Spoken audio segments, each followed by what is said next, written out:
आज इतिहास के गलियारों से फिर एक ऐसे योद्धा की कहानी आप सबके समक्ष लाया हूँ जिन्हें हमने भुला दिया। वामपंथी इतिहासकारों की वजह से यही बात आज के भारत के लिए नासूर बन चुकी है। उन्होंने हिंदुओं को बुरे संदर्भ में तो दिखाया ही और उनके इतिहास को भी दबा दिया, जिन्हें आज हमें कुरेद कुरेद कर निकालना पड़ रहा है। राजा दाहिर की कहानी जानने से पहले हमें यह भी ध्यान रखना होगा कि हमने कई इतिहासों को धूमिल कर दिया है। हम अगर सनातन धर्म की बात करते हैं तो राजा दाहिर का नाम भी लिया जाता है, जिसका कारण आपको आगे पता चलेगा। इसलिए हमें हर जन्म में अपने इतिहास को जीवित रखना होगा। वीर योद्धा महाराजा दाहिर।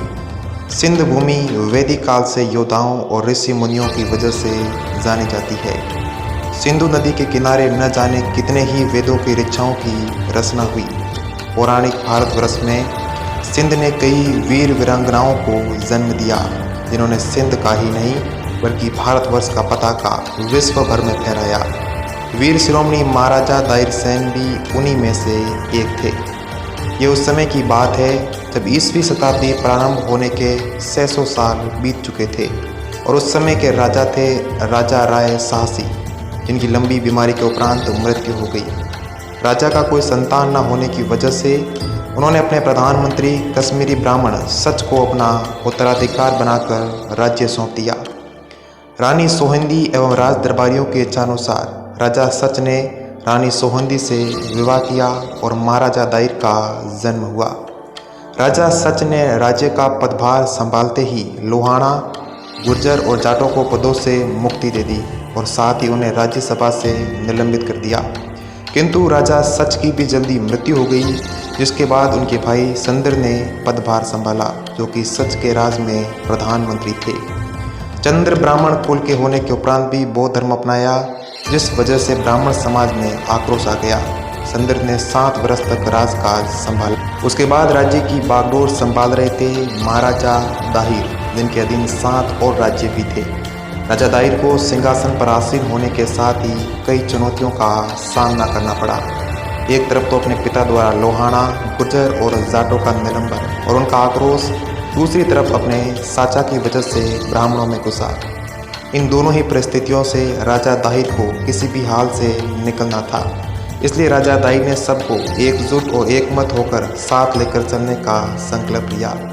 महाराजा दाहिर ने सिंध का राज धर्म सनातन हिंदू धर्म को घोषित कर ब्राह्मण समाज की नाराजगी दूर कर दूरदर्शिता का परिचय दिया और साथ ही बौद्ध धर्म के अनुयायी थे, उन्हें भी अपने मंदिर व मठों के निर्माण की अनुमति दे दी गई। सभी को साथ लेकर चलना ही उनकी प्राथमिकता थी। इसी प्राथमिकता के कारण सिंध के समुद्री मार्ग सभी के लिए खुले थे और दूर देशों से व्यापारी सिंध के जरिए व्यापार करने आते थे। महाराजा दाहिर अपना शासन राजधानी आलोर से चलाते थे और देवल बंदरगाह पर प्रशासनिक कार्य देखने के लिए अलग सूबेदार नियुक्त किए हुए थे। एक बार देवल बंदरगाह पर कुछ ऐसा घटित हुआ जिसने बाद में इतिहास को नई पगडंडी दे दी। हुआ ऐसा कि देवल बंदरगाह पर एक अरबी जहाज आकर रुका। जहाज में सवार सुरक्षा कर्मियों ने एक हमला कर कई महिलाओं और बच्चों को जहाज में बंदी बना लिया। जब इस बात की सूचना सूबेदार को मिली तब उन्होंने योजनाबद्ध तरीके से जहाज पर आक्रमण किया और सभी नागरिकों को सुरक्षित बंधन मुक्त करवा दिया और अरबियों को पैर सर पर रखकर भागने पर विवश कर दिया। हार से तिलमिलाए व्यापारी ईरान के शासक खलीफा के पास पहुंचे और सिंध में हुई घटना को नहीं बल्कि वहां पर चोरी की झूठी कहानी बताकर सहानुभूति प्राप्त करना चाहा। खलीफा के पूर्वज पहले भी सिंध पर कब्जा करना चाहते थे मगर कभी सफल नहीं हो पाए।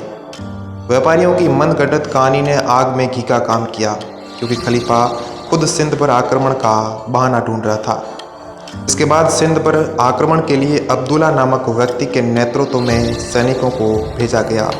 इसी कड़ी में जब देवल की घटना का राजा दाहिर को पता चला तो उन्हें यह बोध भी हो चुका था कि ईरान इसका बदला जरूर लेगा, जिस वजह से देवल बंदरगाह की सुरक्षा और बढ़ा दी गई और सेना को किसी भी युद्ध के लिए सचेत रहने के लिए कहा और जो सोचा था वही हुआ।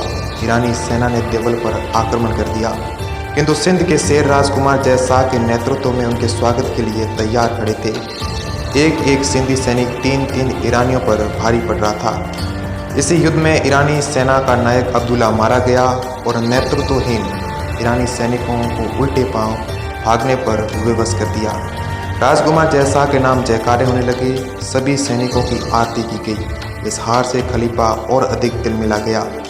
खलीफा ने कभी सपने में भी नहीं सोचा था कि उसे इस तरह से पराजय मिलेगी। इसके बाद उसने पुनः आक्रमण की योजना बनाई और इस बार अरब का नेतृत्व कर रहा था मोहम्मद बिन कासिम।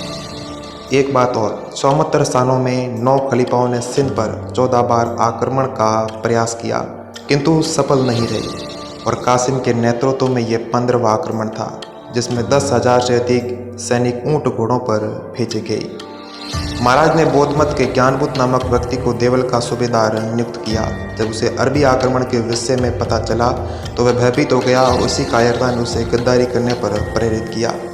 इसके बाद ज्ञानबुद्ध ने अपने मंत्री मोक्षवासव से समझौता करके खलीफा में सिंध के देवल और अल्लौर की राजगद्दी के बदले में उन्हें सहायता देने का संदेश भेजा और सिंध खेमे में गद्दार होने की वजह से अरबी सरदार लालायित हो गया और इस प्रस्ताव को स्वीकारते हुए उसने भी ज्ञानबुद्ध को मैत्री का पत्र भेजा। अरबी सैनिक को राज्य के निकट आता देख राजा ताहिर ने सिंधी सैनिकों को कूच करने का आदेश दिया और इस बार भी सिंधियों का नेतृत्व कर रहे थे राजकुमार जयशाह। सिंध देश और महाराजा ताहिर के नाम की उद्घोष करते हुए सैनिक आगे बढ़े।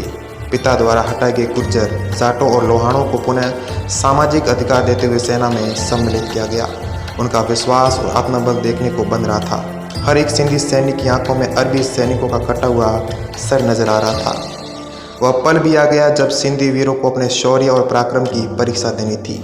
अरबी सेना देवल के किले के बाहर डेरा डाले बैठी थी। दोनों ओर से सैनिक एवं नायक तैयार खड़े थे। रणबेरी बजते ही आक्रमण की घोषणा हो गई। सभी सिंधी वीरों ने अरबियों के छक्के छुड़ा दिए। पहले ही दिन उन अरबी सैनिकों को मौत अपने सर पर मंडराता दिखा। सांझ होते होते अरब दल को काफ़ी नुकसान हो चुका था और साथ ही युद्ध विराम की घोषणा हो गई। सभी सैनिक अपने शिविरों में विश्राम करने चले गए किंतु रात्रि में ज्ञानबुद्ध और मोक्षवासव ने एक ऐसा घिनौना चाल चला जिसकी आज हम पड़ोसी देश से अपेक्षा रखते हैं। उन दोनों ने अरबी सैनिकों को देवल किले के पीछे के मार्ग से दाखिल करा दिया और उन अरबी सैनिकों ने सिंध के विश्राम कर रहे सैनिकों पर आक्रमण कर दिया, जिससे राजकुमार जयशाह घायल हो गए और वह जंगल की तरफ भाग गए। देवल पर अरब का कब्जा हो गया। जब इस घटना की सूचना अल्लौर पहुंची तब राजा ताहिर ने रणभूमि में उतरने का फैसला किया और रानी लाडी बाई के कंधे पर किले का बागडोर सौंपकर तुरंत देवल के लिए रवाना हो गई। स्वयं महाराजा ताहिर को रणभूमि में पाकर सिंधी सैनिकों में जोश का गुबार फूट पड़ा। अरबी सैनिकों को हार समीप आती दिखाई देने लगी किंतु विश्वासघातियों ने पहले से बिछाए विस्फोटकों में आग लगा दी, जिस वजह से अफरा तफरी मच गई और विस्फोटकों के कारण राजा ताहिर जिस हाथी पर बैठे थे उसमें आग लग गई। हाथी डर की वजह से भागने लगा और मावत ने हाथी को नदी की तरफ मोड़ दिया। हाथी ने जाते ही नदी में छलांग लगा दी और राजा ने अपने शस्त्र संभालते हुए नदी में कूद गए किंतु घात लगाए अरबी सैनिकों ने नदी को घेर लिया और महाराजा पर तीरों की वर्षा कर दी, जिसमें महाराजा ताहिर की मृत्यु हो गई। अपने राजा का मृत शरीर देख सिंधी सैनिकों का मनोबल चरमरा गया किंतु सभी अंतिम सांस तक लड़ते हुए शहीद हुए। राजा ताहिर समेत सभी सिंधी सैनिकों ने अपनी मातृभूमि के लिए प्राण न्योछावर कर दिए। महिलाएं, बच्चों और वृद्धों को बेरहमी से मारा गया। कुछ को इस्लाम अपनाने के लिए छोड़ दिया तो किसी को वेश्या बनाने के लिए। नौजवानों में से एक को भी नहीं बख्शा गया। सभी मंदिर और बौद्ध मठों को ध्वस्त कर दिया गया। आज के भारत में ना किसी को महाराजा ताहिर के विषय में ज्ञान है और ना ही सिंध के वीरों के विषय में। वामपंथी इतिहासकारों ने कभी चाहा ही नहीं कि देश के नव युवकों तक हिंदुत्व या उससे जुड़ा इतिहास पहुँचे। हम उन सभी वीरों के इतिहास को भुलाकर न केवल उनके शौर्य और मातृभूमि के प्रति उनके प्रेम का अपमान कर रहे हैं बल्कि भारतीय इतिहास की भी हत्या कर रहे हैं। तो दोस्तों, अभी के लिए इतना ही। अगर आपको जानकारी अच्छी लगी हो तो हमारी वीडियो को लाइक करें, इस चैनल को सब्सक्राइब करें और कमेंट करें कि आपको ये जानकारी कैसी लगी।